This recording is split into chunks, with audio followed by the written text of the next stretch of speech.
Ayan, aalisin namin ng dahon para hindi dalihin ni Pipito. Nagdadakip ng isda sa baba. Yan o, yan. Aalisin natin yung dahon para hindi siya matumba. Diba? Ang galing. Ah! Patubig pa.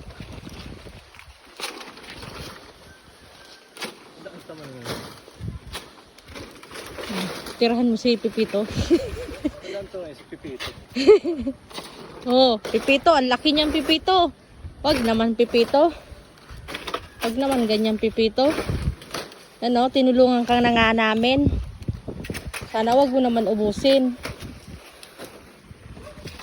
Marami kaming ganyan ng klaseng banana doon, no. Latundan, kalibo. Oh. Kung lahat namin kukunin yan, hindi pa naman pwede. Kasi hindi pa tigas.